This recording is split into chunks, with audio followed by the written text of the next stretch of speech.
Welcome back, Unlimited Mag fam. Welcome back to the Unlimited Podcast, episode number 9.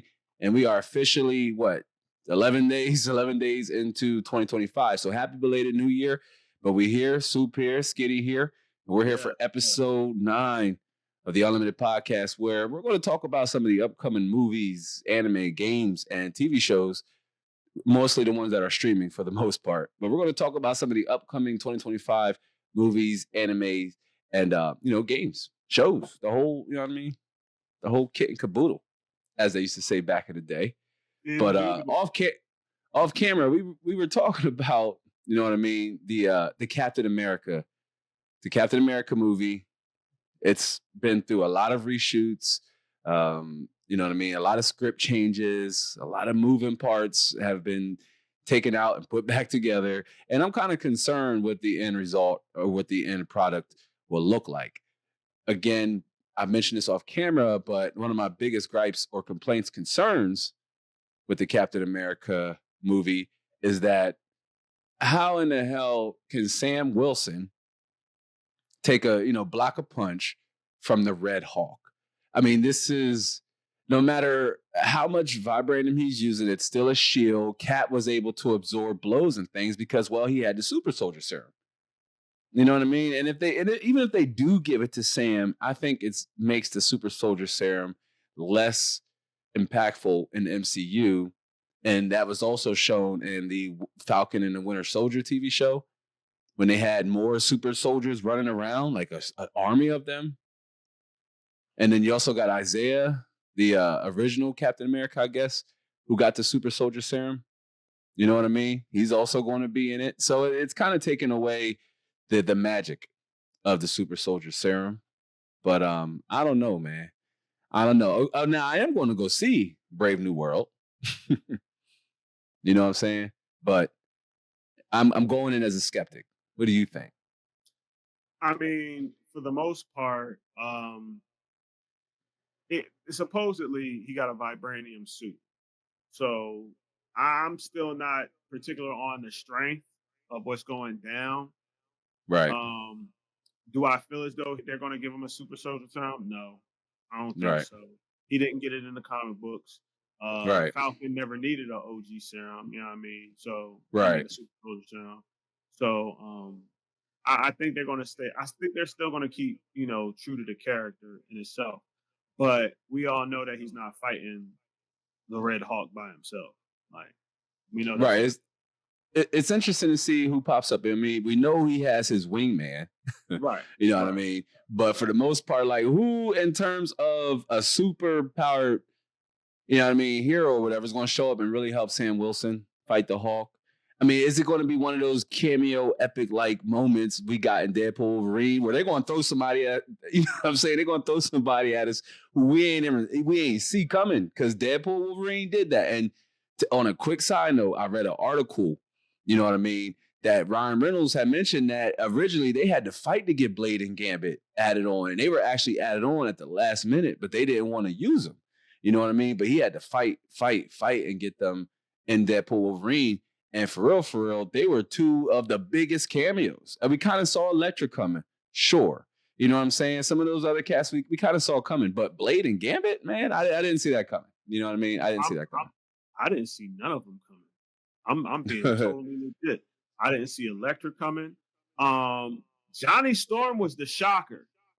But when he started talking, it was like, hold on.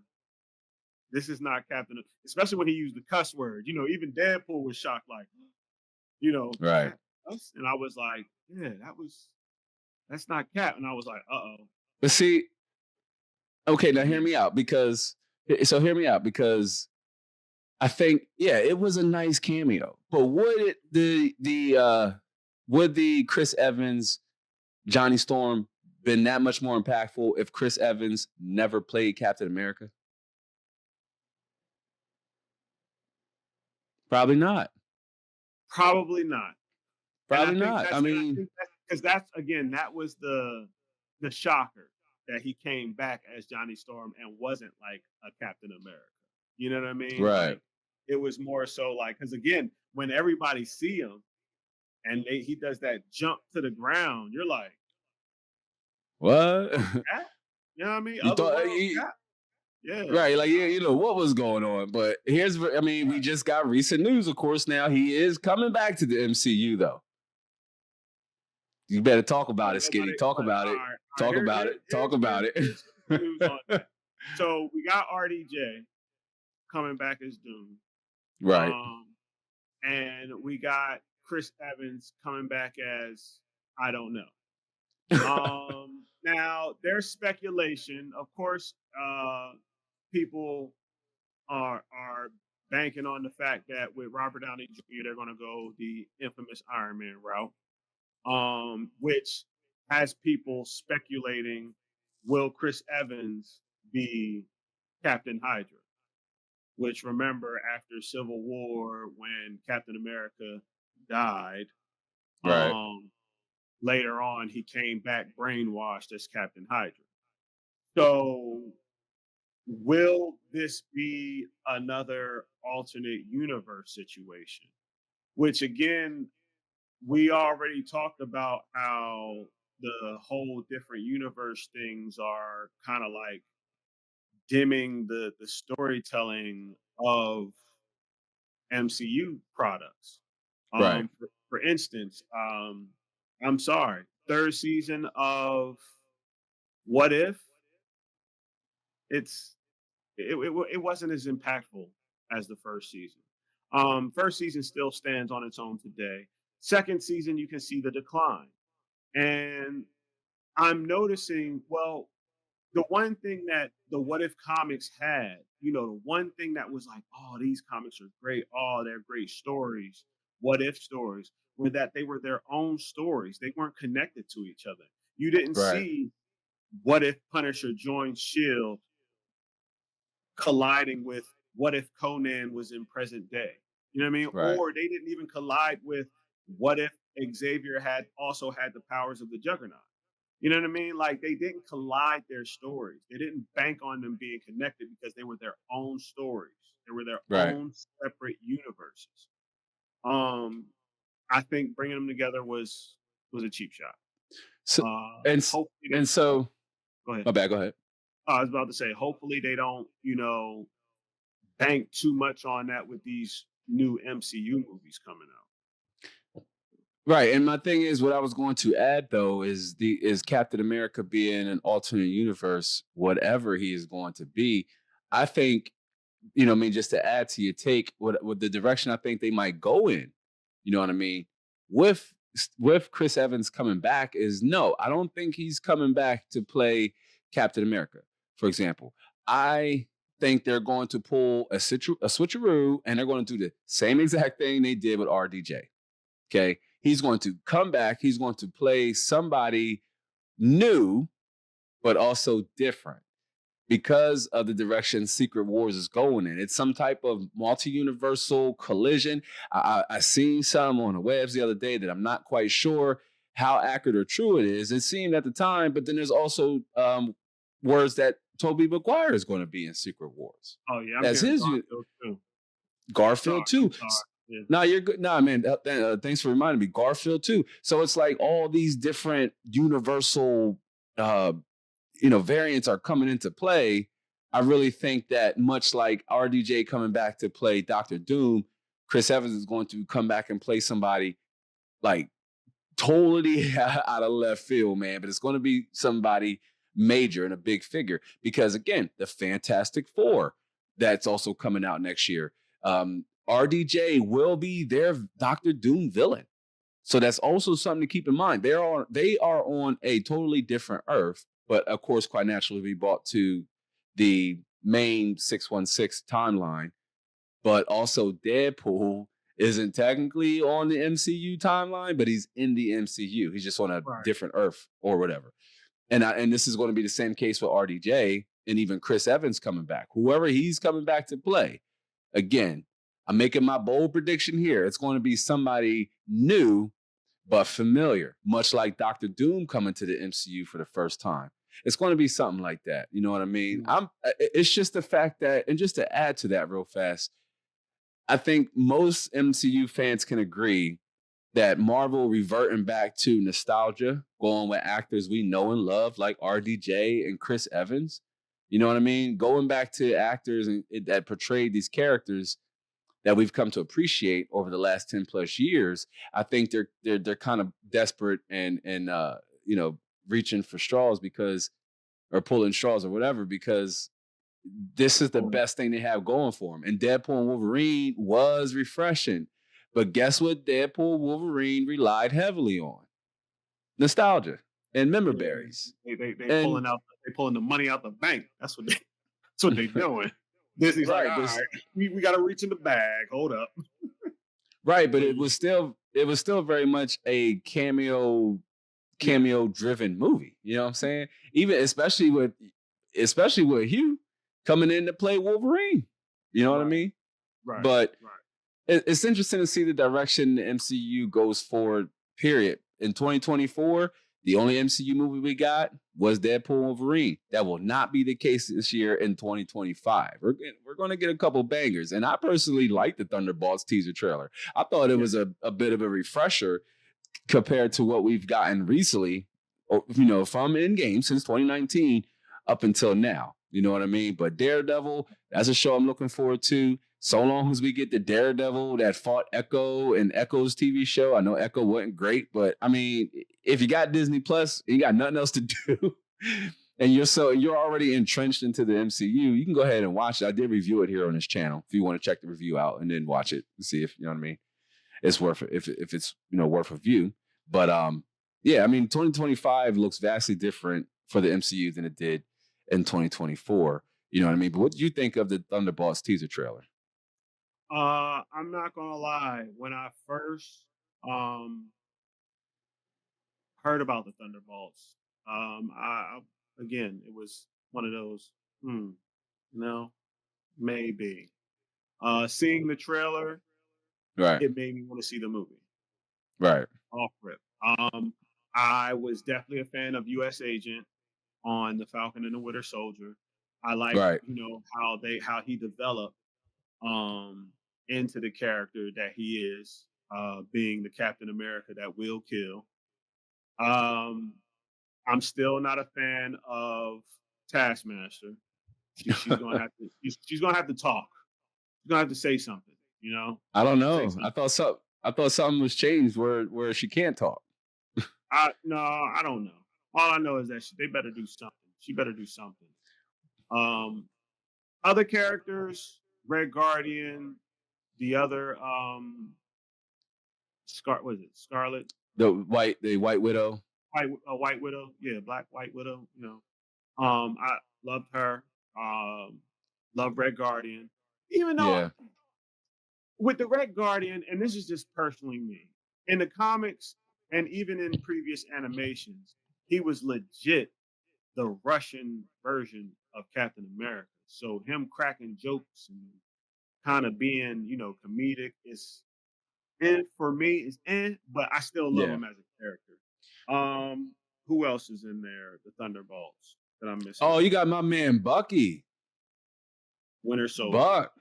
We don't even hands down. We don't even say no. Yeah, it's the Winter Soldier. He's been on point since so we don't even have to mention that. So I mean, I just want to see how this turns out, because also remember in the comic books, the Thunderbolts consist of Red Hawk. So are the Thunderbolts going to show up at the end of Captain America: Brave New World, or what's going to happen? But I don't know.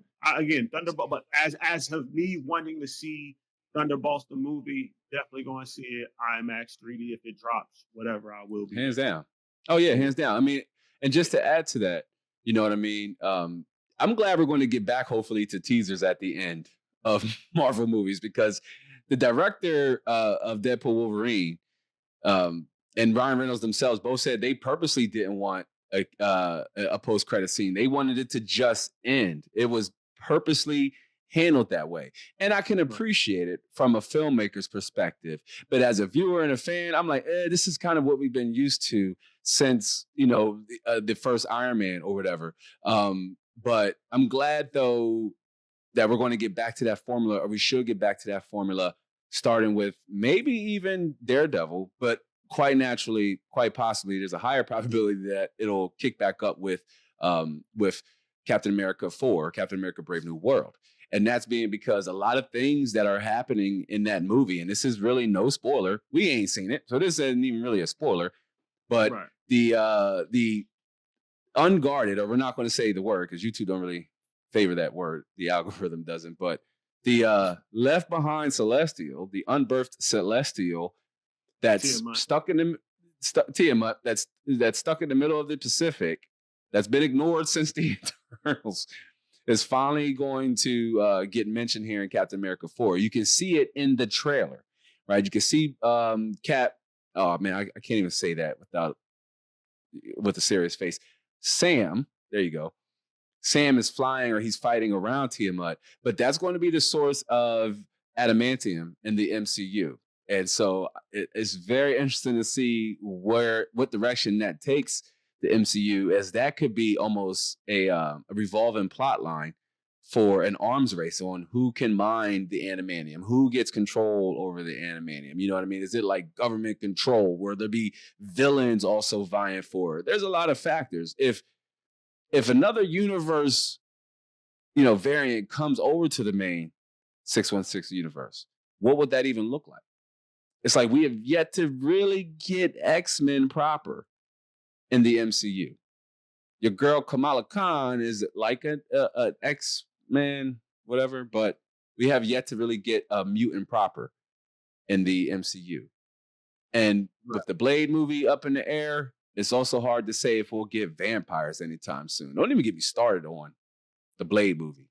I'm just mad that he's coming out in Rivals, a game, before he gets his movie. Right. Marvel, what are you doing? Yeah. The movie's been announced almost 8-9 years ago, and it still has a to be determined, release date. We still don't know when we're going to get the Blade movie.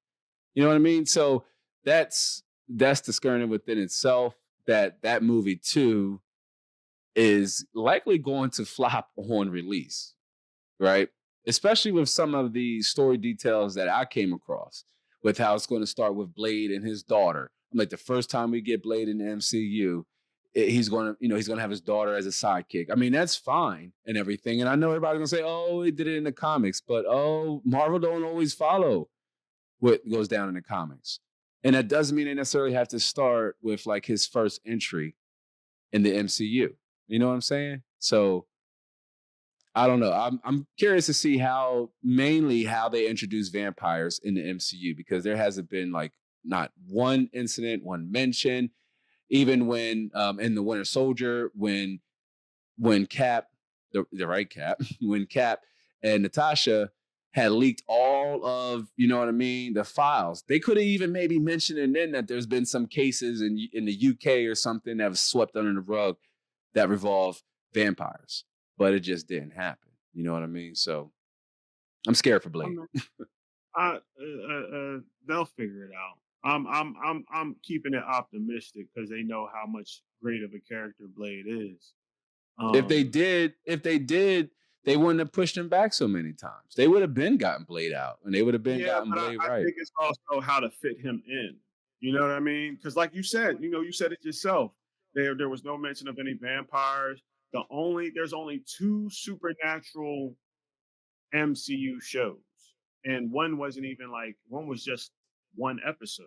You know what I mean? You had The Werewolf by Night, right? Correcting 3 supernatural shows. You had The Werewolf by Night, which was one episode, but it was a great episode. And then you had my boy Moon Knight, which could have been a perfect way to introduce some other supernatural aspects. And then you had Agatha, Agatha All Along, or Agatha Harkness, whatever they wanted to name that show. Which it wasn't a bad show. I liked the show and enjoyed it.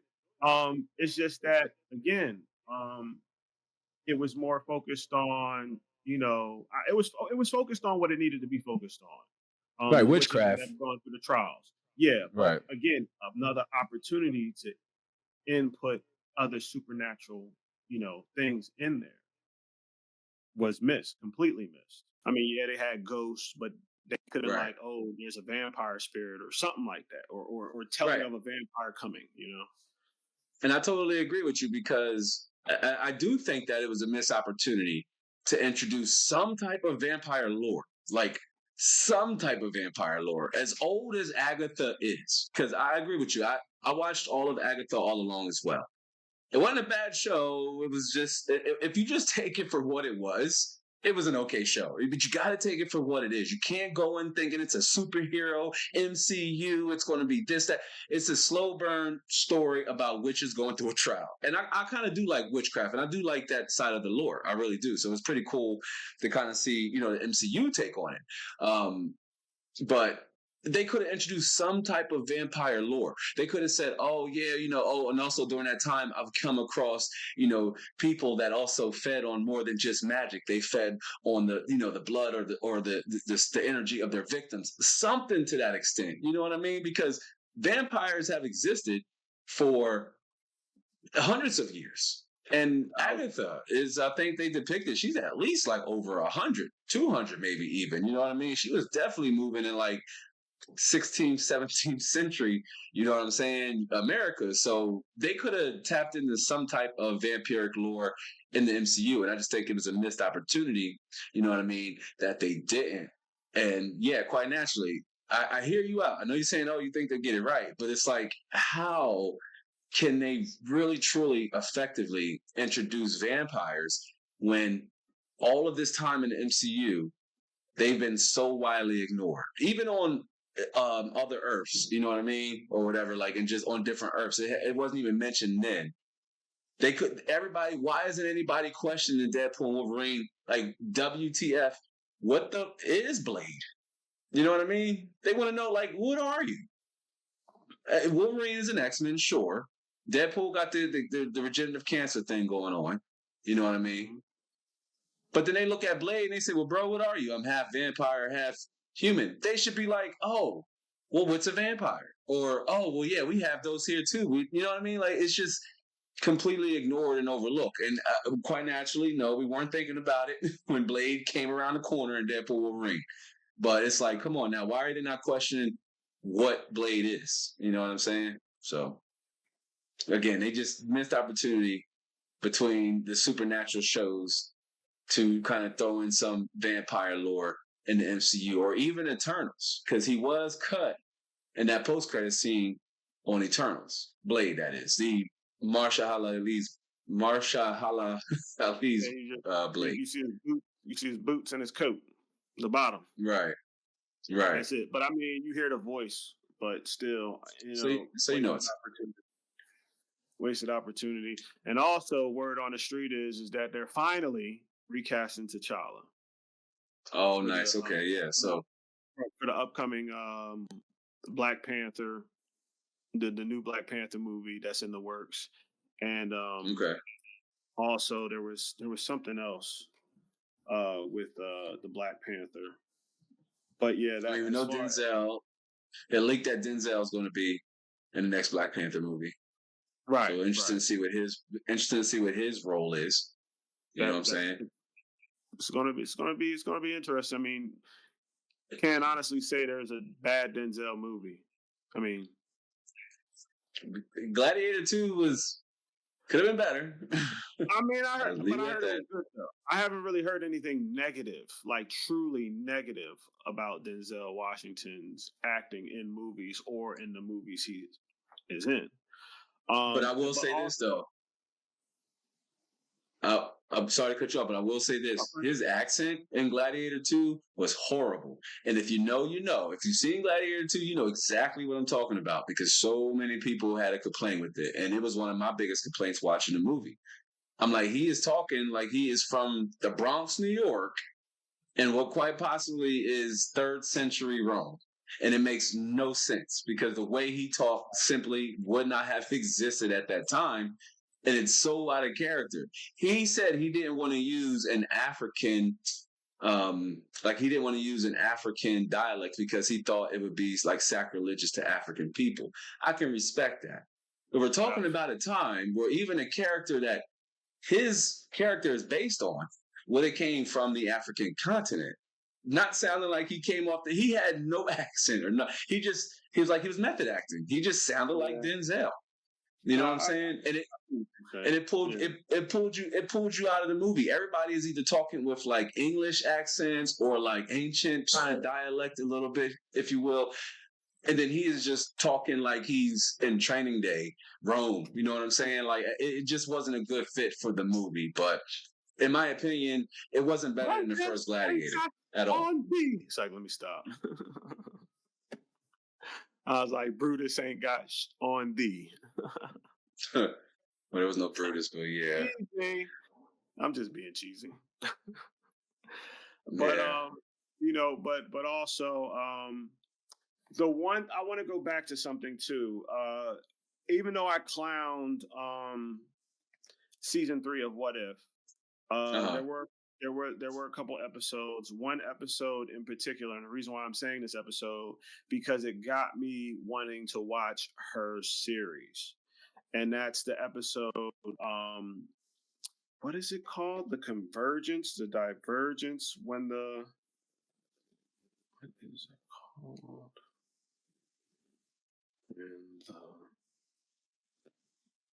I mean, that's another one. I mean, What If wasn't, as good as season 1. I only really enjoyed season 1. I didn't really enjoy season 2 of What If, but you know what I mean? Season 2 was, it was, you could tell the decline. But it's called The Emergence, when a celestial is born from a planet. And it's a What If episode. What if the emergence was complete? Now, my issue was that the fact that the whole Earth was in pieces, it was in shambles, and people were still surviving. I'm like, Houseway, but it's comics, it's MCU, so we're just but even in the internals, there's no way Earth can maintain there's no way Earth can maintain its orbit. It can maintain. I mean, Earth is nothing but a bunch of moving layers, rapidly spinning around an iron core. So you mean to tell me Tiamat emerges from all that, and he's halfway sticking out, and this doesn't alter Earth's orbit? It should slow down how fast. We got to have Celestial popping out, which apparently is supposedly seen from space. Right. But it didn't really affect Earth in any kind of way. I called BS when it happened anyway. I was trying to suspend disbelief anyway, because it's an MCU movie about sentient androids or synthetic beings or whatever, taking out dinosaurs and all that other nonsense. So I don't know. Nah, but you know what I mean? But the point that I was trying to get to was that the one episode, What If the Emergence happened, it made me interested in wanting to see more of Riri Williams. Okay. It definitely, because at first, I like Riri in the comics. The Wakanda Forever, it was, Right. But on that What If episode where she does her thing, if you haven't watched it, it's already on Disney Plus. It's been out for a minute, so you should have seen it.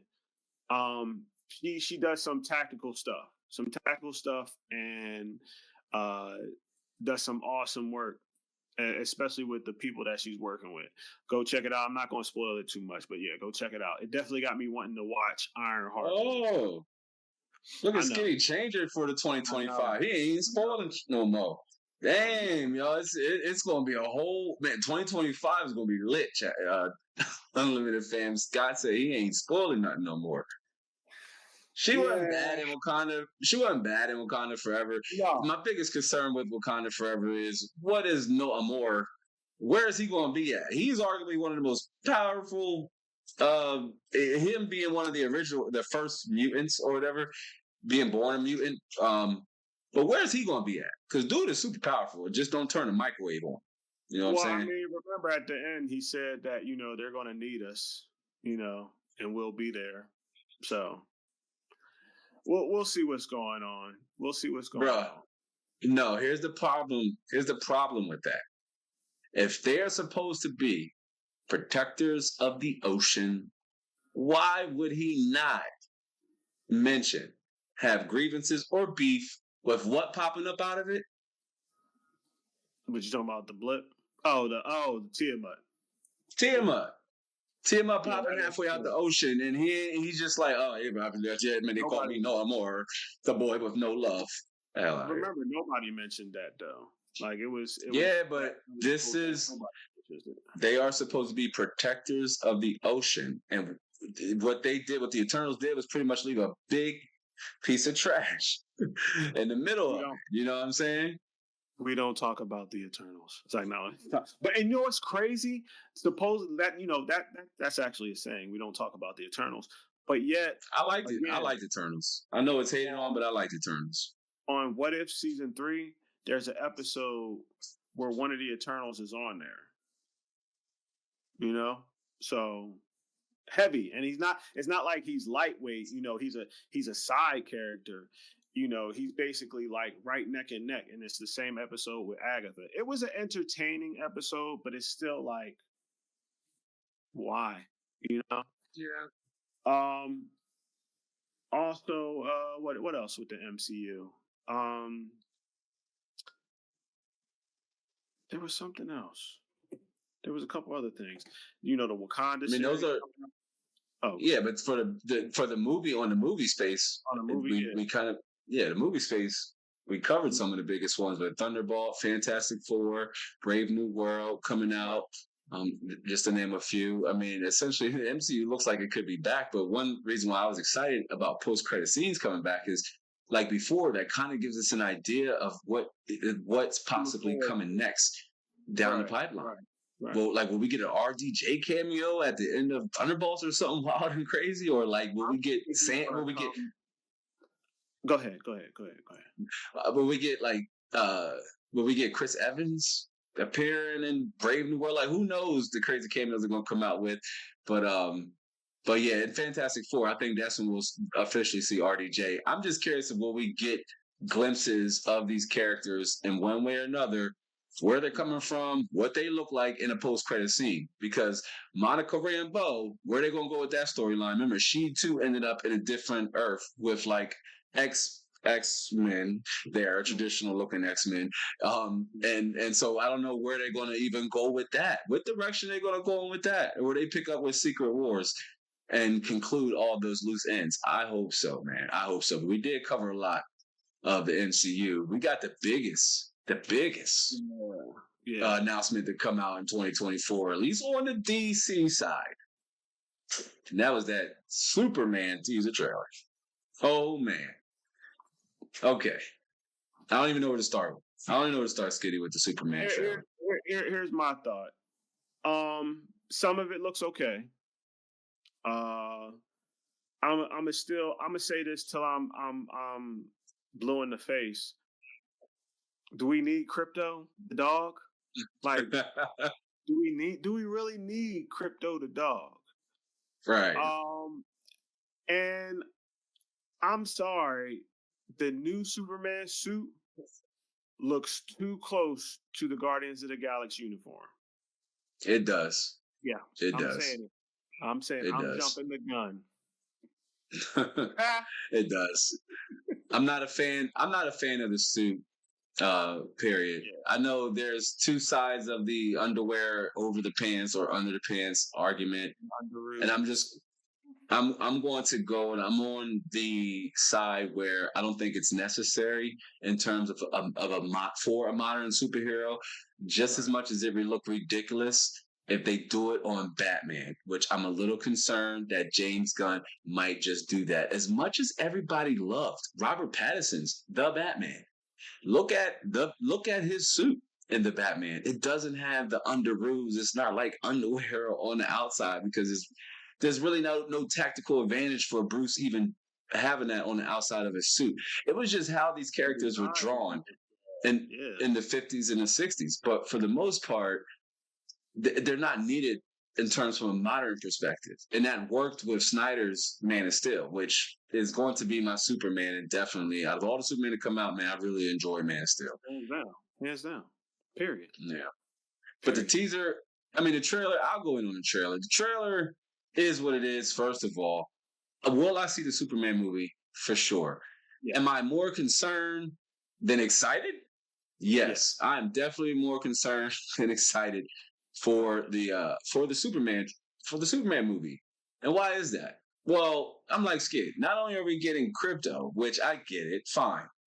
He kind of makes the movie feel a little cartoonish because the dog is going to be 100% CGI.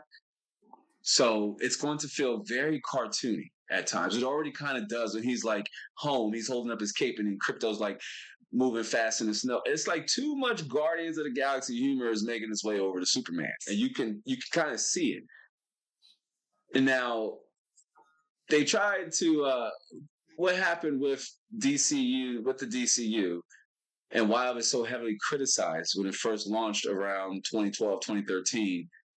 And that is because DC was, Warner Brothers was trying to shoehorn all these characters into one movie. And everybody's like, that's not the model. That's not what you're supposed to do. You're supposed to slowly introduce these characters, especially when you're showing them for the first time, and then bring them all together. Oh, but no. In the Superman trailer, we saw the best Green Lantern ever. We saw my man Guy Gardner. We saw Mr. Terrific. We saw... Stop. I want you to stop. I want you to rewind, and I want you to say what you really meant to say. Yes, we have a Green Lantern, but not the greatest Green Lantern ever. Like, we're not gonna. No, you're not gonna disrespect Kyle Rayner like that ever again. We got Guy Gardner, one of the best Green Lanterns, making an appearance. Mr. Terrific, Supergirl, a few other C-listers that I'm not even going to hold you. I'd have to Google just to know who they are. And we're getting this all in Superman's first movie. You know what I'm saying? Like, we're getting that in his first movie. And I'm kind of like, you know what I mean? That's not okay. I don't know. It feels like they're making the same mistake that the DC first did when they introduced Superman. You know what I'm saying? Yeah. So, yeah. Or when they first introduced Batfleck. You know what I mean? Like, instead of giving him his own movie, they put him in there with Superman and they put him in there with Wonder Woman. You know what I mean? Like, Exactly. They not only introduced Wonder Woman for the first time with, Batfleck's movie, and then he also went up against Superman for the first time, and Superman died in his second movie. It's like, you can't make this nonsense up. And then here we go again in the Superman movie. We're getting all these characters. He's going up against Brainiac. Mark my words, we probably will even see some type of Batman cameo in the Superman movie. And there's also the fact that, there's word around the cinema streets word on the street. I was about to say it. I was about to come out. Word on the street is Pattinson is supposed to be making an appearance. But yeah. I feel it's hard, man. This is just me. This is me. I feel as though that you can have... I mean, if they want to play it, they can play it. But I feel as though that Pattinson should be his own Batman. Right. I feel as though that should be its own universe. Just like the Joker was its own universe. It was its own thing. We saw how that ended, though. No, I'm not even on it. Yo. And the thing is that I recently watched the second Joker movie because I was like, you know what? It's on Max. It's free. Because I'm not. Skitty likes bad movies in 2025, and it bothered me on the aspect of how they went with Harley Quinn, because I was not expecting her to be a patient. That threw me way off, and the musical thing,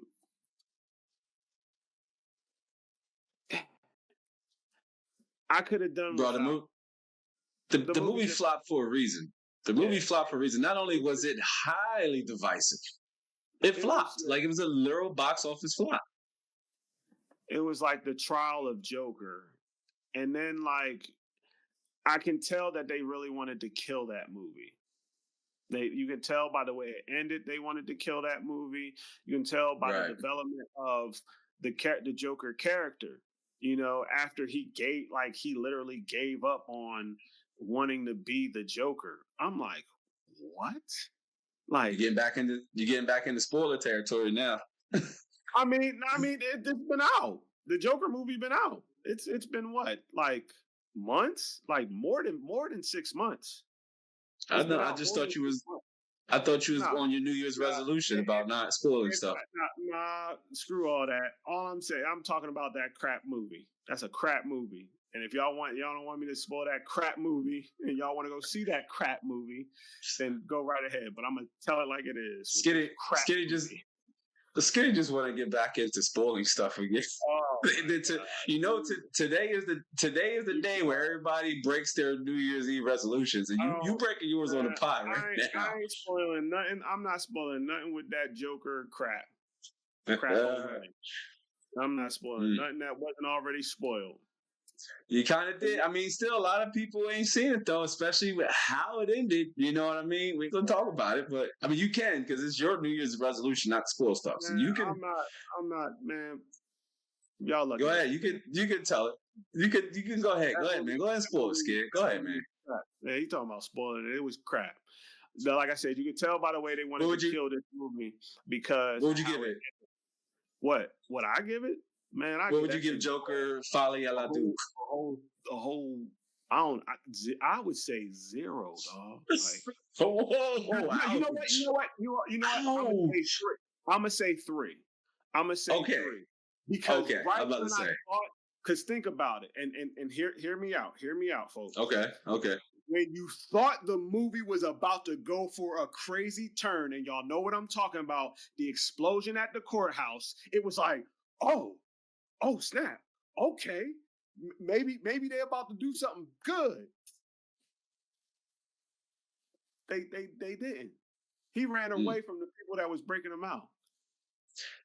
Brother, everyone would argue that nothing was done good in the whole movie. That explosion scene, I'm telling you, that feeling of hold on, this movie just changed, and it didn't. That was the problem. That was a big problem because, like I said, when you saw that when you saw that explosion in the courtroom, you know what I'm saying? It switched up your mind a little bit. The movie sounded. I'm sorry. Go ahead. Oh, you haven't seen it?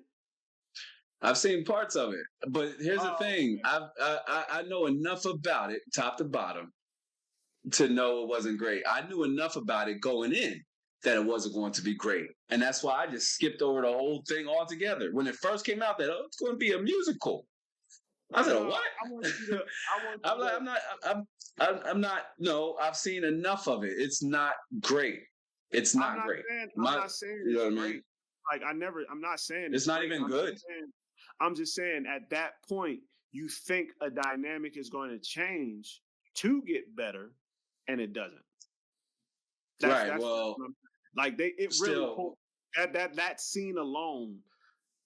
Because when it, like I said, the development of everything, you're like, all right, this is crazy, and then that's when again, he gives up with wanting to be himself, and then the explosion, boom, and you're like, I was like, hold on, but then that's when, again, as soon as he gets to a clear point, he gets out the car, runs away from the people that broke him out, and it's like y'all at that time and point it had so much potential, but you could tell since it was near the end of the movie that was a wrap, and the movie was. Here's my thing though. Here's my thing. If the movie had rave reviews, or if it was good right around the time we first came out, we both would have saw it around the time it first came out, right? Oh, yeah. Much like some of the bigger drops, like Deadpool Wolverine, for example. We see it when it first comes out. But because of, first of all, the structure of what Joker, I'm just going to say Joker 2. Because of what the structure of Joker 2 is going to be, I know it wasn't going to be great. And then I saw the trailer. I'm like, this doesn't really look all that great. And then more synopsis came out, and then it released, and then it did terrible in opening weekend. And then some of your other film critics and things came out and just like went in on the movie and were just perplexed as to what went wrong and what happened. And now to add that to what we were talking about with the Batman, and that is, I think this could cause Warner Brothers to shy away from closed universe movies like the Batman. Just recently, James Gunn turned down the script or wanted the script rewritten for the Batman 2, and so it was delayed further, and that there was speculation that James Gunn was actually sabotaging that franchise because he essentially does not believe in it. That is a possibility, because 5 years for a sequel for a superhero movie is quite a long time. Yeah. That's a long time. And so, and being that there's going to be other superhero movies coming out, good luck retaining interest in the next Batman movie. Coming out 2 years after, that's healthy. But there's more evidence to corroborate that fact that James Gunn could be potentially wanting to sabotage the Batman franchise, being that, and also could have potentially sabotaged Joker 2, my guy. You know what I'm saying? Because it was a pivot. It was a day and night pivot between Joker 1. Joker 1. Yeah, Joker 1 was fire. Joker 1 was dope.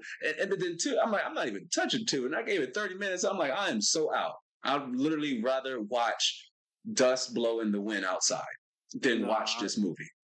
You know what I'm saying? Like, I'm just not going to waste my time with it. Not even it being on in the background. So I think that we could very much see less of those, in my opinion, we could see less of those closed universe movies. But, you know what I mean? The future still very much looks bleak for DC here in 2025. Creature Commandos, the animated cartoon show, has gotten pretty good reviews and what have you. But again, that's not what us DCU fans or DC fans have signed up for. You know what I mean? I would most definitely see the Superman trailer for sure, but I'm more concerned than excited. As a DC fan, I'm more concerned than excited about James Gunn's version of the DCU, if you will, how his Superman is being portrayed. It's bright, it's colorful. I mean, I get it. They're trying to pivot away from Snyder's Superman, but it just seems like it's going to be a little too cartoony. Now, one W for DC was them finally casting my man. Finally casting Jason Momoa as Lobo. Finally. And apparently he's... Yeah, go ahead. Go ahead, my bad. I'm sorry. Okay. I've been saying this since we've been talking about this. Yeah, I mean, we've been talking about this for a while. Talking about this, folks. Finally. Like, I don't even know. Don't get me wrong. I'm going to say it. He wasn't a good Aquaman. He wasn't. I don't care. He wasn't. He wasn't a good Aquaman. The one thing that was great about the Aquaman movies was Black Manta. Period. No debate. I do. I agree. I agree. Argue with your mom. For real. Don't argue with your mom, but I agree. Argue with the wall. You can't argue back. But most people will agree, because the Aquaman movies were not great. But most people will agree Black Manta was good. And the second one, because the second one was hot sauce trash. It was garbage. It was garbage.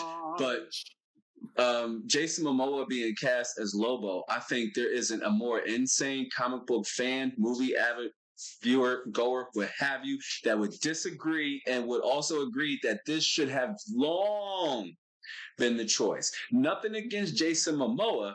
He's just not the prototypical Aquaman. He said it on the interview. On the interview. When I first got the call from DC, I thought I was going to be Lobo. What else can you, you can't get no better than that. Like, the way he acts, even his look. He looks definitely the look. Crying out loud. Yeah. It's not even he's just all you got to do is paint him white and dye his hair black. That's it. Yeah, he has the height, he has the body type. They should have they should have been did that. Like, I understand why they were going that route with the Aquaman, changing them up a bit, and I dig it, but still, you could have done better. You could have done better. Right. Thank you for finally getting it together. Right. You should have kept Henry Cavill as Superman, but we're not gonna go there. We're not gonna go there. They could at least kept Gal. They could have less kept Gal, but they kept. Oh, we're not gonna go there. That's what it is, man. It is a reboot. It is a reboot, but Jason Momoa's Lobo is going to appear in Supergirl's standalone movie. So yes. He is a force to be reckoned with. For those of you who don't know about Lobo, y'all better read up on my man. He is a force to be reckoned. The main man went toe to toe with Superman a few times. Times. And I'm not going to spoil his, I believe, New 52 origin they had created, but I thought it was dope. If you want some history on Lobo, just look at one of his most recent, if I'm not mistaken, incarnations of the character, because that whole story had that came circle and it was all revealed. I was like, okay, man, they rebranded Lobo, and that was dope. You know what I mean? Just things aren't always what they seem to appear. That's all I'll say with the main man's backstory. But I'm curious to see what direction they do go in with Lobo and his backstory. But you know what I mean? DC hopefully is poised to make a comeback with the Superman movie, but most importantly, the Batman movie and everything that's going to come in between. Just because they have so many different, other metas involved in the Superman movie, I'm curious to see if we're going to get a mention of a Flash, and if we do, which Flash are we going to get? But you can't have all these other C-listers and not Barry or whoever. Just put the CW in the movies. That's it. Put the Grant Gustin, bro, in the movies. Because I'm sorry, Ezra is not cutting it. We're over that movie, The Flash. It's called The Trash, for real. Yeah. Oh my gosh, you've been waiting. You've been waiting to do that, haven't you? Go ahead, man. Get your moment, bro. Go ahead. What's it called? Go ahead, say it again. I mean, that was your favorite movie. You know what I'm saying? You was Smooth gave that movie. Flash is about to be the greatest SVCU movie. First of all, I didn't move my hands like that. I might have sounded like that, but my hands, I wasn't bopping my shoulders like that. I did say the trailer, bona fide, maybe 9 out of 10. This is what we got. Oh my gosh. Do it again. Hold on, man. Do it again. I don't think the people... Do it again, man. Do it again. He's supposed to be... This is Skinny Dancing. Go ahead, bro. No. That's The Trash Running. His favorite movie. The Trash. Nah, that was Skinny. That was Skinny Dancing. It wasn't great, but everybody knows. I mean, Michael Keaton in the Batman moments saved whatever was going on in that movie, but it was definitely not great. I like the Supergirl. The Supergirl was dope too.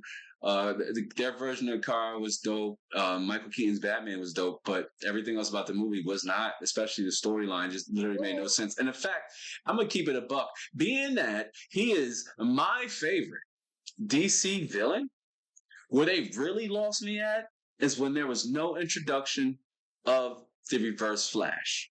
When it is the Reverse Flash who originally off Barry's mom and framed his dad. And that's how they start the movie off with. So really the true villain, and I'm going to spoil it because like Skinny said, it's called The Trash. And that movie simply barely even exists. Just the Michael Keaton scenes.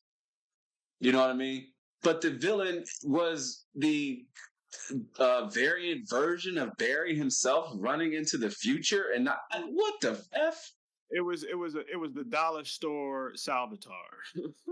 So it's like, no, Reverse Flash is the one who set Barry's dad up and offed his mom. Are you kidding me? Why did we not bring in the Reverse Flash? And the director has some stupid reason as to why. And it makes zero sense. Reverse Flash is one of the most dynamic, rich characters. Without Reverse Flash. That's right. Like, he can't kill his main op. He can't take out Barry. So it's a very interesting dynamic. He takes out Barry, then he won't exist. You know what I'm saying? So it's like... It's a weird dynamic, but they didn't introduce the Reverse Flash, so I was already over the Flash movie by the time the credits rolled. And don't even get me started on that post-credit scene with George Clooney.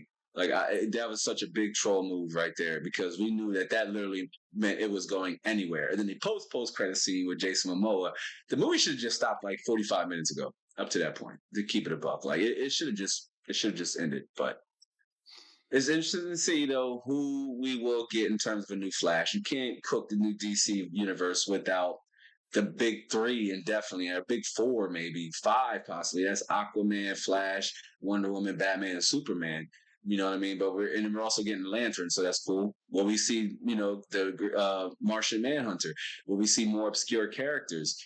Right. I think we have a lot to talk about in 2025. That's for sure. In terms of movies, and I'll let Skitty catch us up on some anime really fast because we talked about some shows. We talked about some. We'll get to that in a second. Let's do. We talked about that. I'm gonna quickly kind of go over games and then go into anime.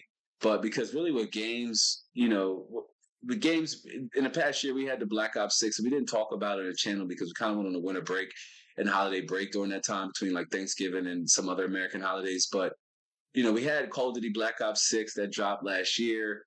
A lot of here and now where the game is in, it's not in a good space, not a good place. I played a great deal of it. I know Skitty played a great deal of it as well. But yeah. You know what I mean? But for the most part, it's suffice to say between the skill-based matchmaking, the gross overutilization of AI, and the poor maps and multiplayer. I mean, all these things are very much true.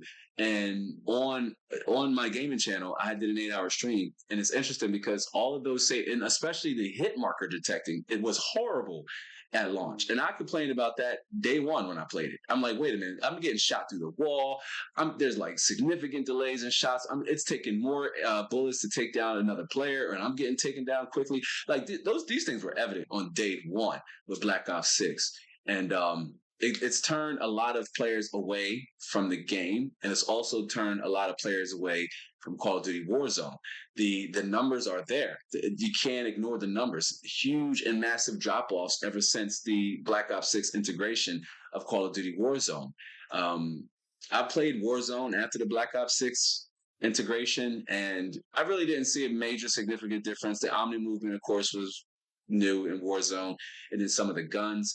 But Warzone just still feels like a stale place compared to, games like Marvel Rivals, which is a game that we've been talking about off camera that might end up picking up more steam here as we move into 2025 and Marvel gets back into that good space of content that'll just trickle right on over into Rivals, being that it's like a live service based game. You know what I mean? So they can have different seasons and what have you. But I mean, for the most part, one of the biggest games coming out in 2025 is Assassin's Creed Shadows. It was supposed to come out in 2024, but it was delayed, we think, due to significant backlash. And so they decided to just delay it here, I believe, February or March of 2025, first quarter of 2025. But being that I'm playing currently off camera, just casually, I'm playing Assassin's Creed Valhalla, I will say that I don't think Valhalla was necessarily bad, but given the play style with the Berserker Samurai, I don't think it's a good fit for Assassin's Creed. I think the lady ninja, the female assassin, her gameplay mechanics look more akin to what we've come to love in a traditional Assassin's Creed game. Like Ninja, like I just shared something on my Facebook page. Of gameplay of her just zipping through the buildings, running, doing cartwheels, using a grappling hook. Definitely. I'm looking forward to playing that. I'm also looking forward to playing Ghost of Butte, and that's the sequel of Ghost of Tsushima. Right. Yeah. Interested in game looks beautiful. It looks stunning. It does. Not going front. Other games, Dune, The Dark Age, looking forward to that. I'm also looking forward to, of course, Borderlands 4, hands down. I got all three of the Borderlands. The only Borderlands that I haven't played directly was Tales from Borderlands, the Tall Tale games or the Telltale games. One. That's the only one that I haven't played. But I'm definitely looking forward to the new classes on the fourth one. Yeah. What else? Dying Light. I'm hoping Dying Light the Beast fix what they make the mistakes they made in Dying Light 2. Yeah, I've been recently playing Dying Light 2, and again, you were right. There's that you got to hurry up and get to a UV lamp. You got to hurry up and get to the light so you won't die. Like you won't fully turn. Yeah. Right. So, because like once you turn, you don't even get to play as a zombie. You die. It's kind of you die. Right. Exactly. Exactly. But, right. That's why I'm like, wait a minute. Yeah. It definitely. Now everything else for real. I mean, the mechanics wise, I like it. The parkour, they kept moves, and I love it. But again, that having to hurry up to a light, and it's not just any light. You can't just go to a well-lit area, because even well-lit areas don't cure you, which was that kind of made me mad too. Because I was like, well, hold on, this area has light in it. Like, oh no, it has to be UV or day. You know what I mean? Or you have to be like in a bunker. So that really tweaked my melon. The Metal Gear Solid Delta, the Snake Eater. Oh yes, Snake Eater. Yeah. Looking forward to that. I gotta hurry up and get my new system. You know what I'm saying? I've been rocking everything on the 4 Pro, but because I also played Black Ops 6 like he stated. For the most part, my gripes was the same gripes he had with Black Ops 6.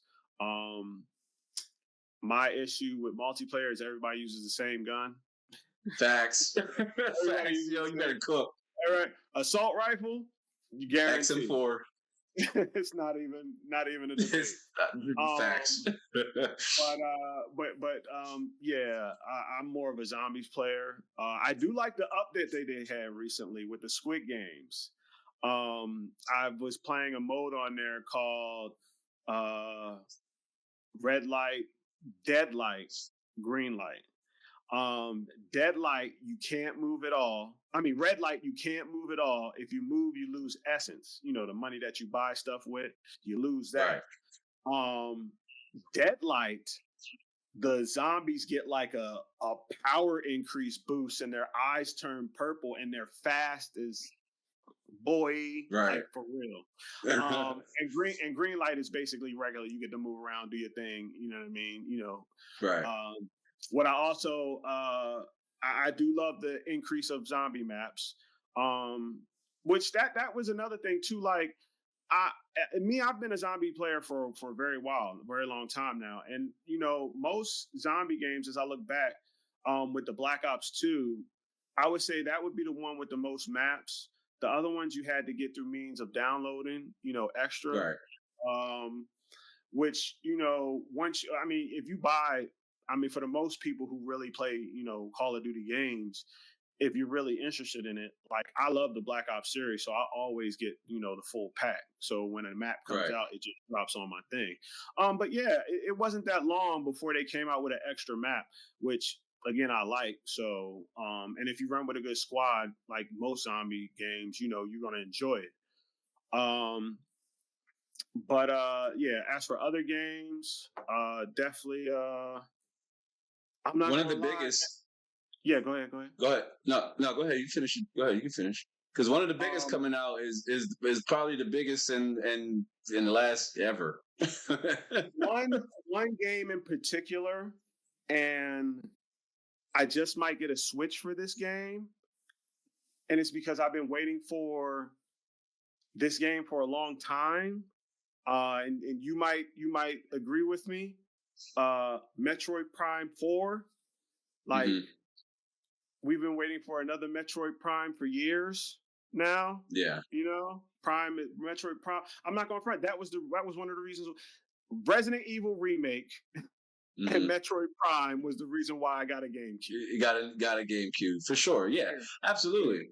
But one of even bigger than that, man. We all know GTA 6 is coming out in fall of 2025, unless Rockstar decides to push that date back even. even further, there's a chance. There's always a possibility for delays, right? You can't really. Is a game as big as GTA 6 is, though, you best believe they're going to want to get it right, especially after witnessing some of the disastrous, the big releases in the last couple of years. You best believe Rockstar is paying close attention, and they want to make sure they get GTA 6 right as much as possible out the gate. Because it's such a big game, I'm sure the patches require time, to implement and what have you. So to avoid a huge day one update, you know what I mean? I could see them possibly pushing it back. But right now, it's slated to come out in 2025. So that's what we're going to go with. Right. GTA 6 is slated to come out in 2025. There's a reason why there's not a lot of big games coming out around towards the end of the year. They're all coming out summer. They're avoiding that GTA 6 release date, bro. They're not stupid. They know when GTA 6 comes out, first of all, PlayStation 5 console sales are going to go through the roof. One, because it's going to be a time exclusive. It's only going to come out on PlayStation 5 first. So PlayStation sales are going to go through the roof. People want to pick up PS5, PS5 Pros, and nobody else is going to play anything else around that time. Me notwithstanding, because to keep it a buck, to keep it a hundo, to be fully transparent, I'm a casual GTA fan. I played GTA 5, right? Like I played GTA 5, 1, to see what all the hype was about, 2, to test it in other content, and 3, just to see what all the hype was about. You know what I mean? I've played every Grand Theft Auto essentially, but I've almost always played them for the story and the side quest, if you will. And that's what I did with GTA 5. Now, GTA 6, the trailer makes the game look really well. From a hardware perspective, not saying the PS5 and the Pro can't handle it, but I'm curious to see if is that the level of graphic fidelity we get in the end result. It's going to be very difficult for them to be able to get the game to play nicely with console hardware. PC hardware, we could scale a little higher, a little further, and there's a reason why. It's only releasing on PS5, so that when GTA 6 drops, nobody's going to be playing anything around the fall. You better believe that, and we'll test it out. We'll talk about it around that time, and if it comes out. But if it's delayed again, well, we're still going to talk about it because we'll just say, hey, we predicted that in episode 9 of the podcast. As for me, like I said, I'm just as he said, casual GTA fan. I played. I've actually played the very first one when it was top down. I played the second one. Yeah, so did I. Yeah. The third one is when it changed the game. I love Vice City, and the reason why I said I love Vice City, I have my gripes with GTA 6, and I mean I know it ain't come out yet, but the fact that we had to wait so long and it's going to be in the same place as Vice City with extra content, it's going to be more modern. I kind of feel some type of way about that. But I mean, let them cook, let them do their thing. When it comes to games like that, I'm more excited about Mafia: The Old Country than I am GTA 6. Yeah, that looks good too. Yeah, that's my thing. I can dig it. I think it's. Sorry to cut you off, but just to add, I think we both have a similar taste with story-driven games or games that present complete narratives. Like we know Skitty is a big fan of the Horizon franchise. I necessarily didn't play the Horizon franchise just due to preference, but it's a beautiful looking game. I watched my daughter play it for a short time. But the Horizon games, for example, being one of them, there's definitely potential for games like Horizon to have that balance of positive, having a good gameplay loop, but also having a good story, good narrative. I think that's something we both look for in our games, is that story and that narrative, if you will. I mean, that's why I played GTA 5. If it was like a crime show, if I'm like these characters in like a crime series, you know what I mean? That's how I played GTA 5. That was my approach. And one of my favorite GTA still, though, was I think GTA 4, Liberty City. I purchased the limited edition of that Grand Theft Auto, and I still use the lockbox to this day. If you know, or you can always look up what the limited edition GTA 4 bundle was, but it came with a lockbox, right? I mean, and it came with a key, a big poster I had on my wall at the time, but I still use a lockbox to this day. But that was one of my favorite GTAs. I mean, I think Nico Bellic's story in GTA 4 was so like rich and cool, and you felt for him. You know what I mean? He was like an immigrant trying to make his way over into the States and make a way for his name. And then he got double crossed. It's that work. And so, I mean, and for the most part, Grand Theft Auto since then, and modern Grand Theft Auto, they've kind of nailed, the narrative in their games. And so that's what I'm really, truly excited to play. Of course, this is the scene in the trailer, but you're playing either as a male protagonist or a female protagonist for the first time in GTA. So that's curious to see what other first times we get in a Grand Theft Auto game. But essentially, bro, GTA 6 is and will be the game to talk about in 2025. There's a reason why there's not too many other big releases coming out around that time. But I tell you what, Skitty, why don't you go ahead and get us caught up on some upcoming anime in 2025. What's going on in the anime sector, Skitty? 2025. Last year for anime, 2024 was the year of the isekai. If you're not familiar with isekais, those are the animes where the heroes get taken out of their world and put into another world. They gain powers, they get powers, stuff like that. This year, it is 2025 is the year for the anime. Everything is coming back. You got Fire Force Season 3. You got Dr. Stone Science Future. You got One Punch Man coming back. Dandadan is getting their second season. Kaiju number 8 is getting their second season. I mean, I can go on and go on, but one in particular that I just recently watched, it's called Sakamoto Days. Now, if you're not familiar with Sakamoto Days, let me just tell you a little bit about it. So my friend, I used to work with this dude back in, I'm sorry, he's going to kick my ass when he sees this. I used to work with this dude back in Amazon in Coriopolis, and he told me about this manga called Sakamoto Days. So I went, not too many few mangas. I only read a little bit of One Punch manga, and I read all of Naruto Shippuden manga. But Sakamoto Days, I read a few chapters of that, and it automatically got me down with, the anime, with wanting to see the anime. The anime dropped today. It one episode today is coming out every Saturday. Yes, Netflix is doing episodes. They're doing weekly episodes. Like on a weekly basis, okay. I know. I was shocked with that because usually Netflix drop it out. They'll drop it all out. But I guess they're changing it up now. But Sakamoto Days is about a guy named Taro Sakamoto, who is known as the legendary hitman, the best of the best of the best. All of a sudden, he stops doing hitman stuff because he fell in love with this female that he saw. And now he just owns a mom and pop shop. He's overweight. He's an overweight dad, just chilling, loving life. But then somebody from his old crew find him, and it picks up from there on forward. I'm not going to say anything else. I'm going to let y'all watch it. But Sakamoto Days is definitely that anime to watch. It's on Netflix. Look at Skitty. Check it out. Look at Skitty sticking to those 2025 New Year resolutions. He actually stopped himself with sport. You were looking like you was getting ready to, though. So I gotta give credit where credit is due. You were looking like you was getting ready to drop something. I did want to talk about a couple scenes, but I was like, nah, I want them to see it first. I want y'all to see it first. No, definitely. I mean, definitely. Look, like and subscribe here on the Unlimited channel so you can catch those reviews when we drop them. If you want to, learn more about the anime, maybe Skitty would do like a retro review or catch you up to speed on it for some of the new anime coming out in 2025. But there's a lot of content that we kind of overhashed and or overviewed and reviewed here in episode 9 of the podcast. And I think it's just safe to say that it feels like we're moving into a good space for the movie, anime, and video game sector, and even TV shows with characters like Daredevil making his way back, and Sony also dropping some, other news that we're getting some of their IPs are getting TV shows like God of War and Days Gone. That's going to be dope because I said that while I was playing Days Gone, I'm like, this game's universe is ripe for like a TV show. There's so much going on.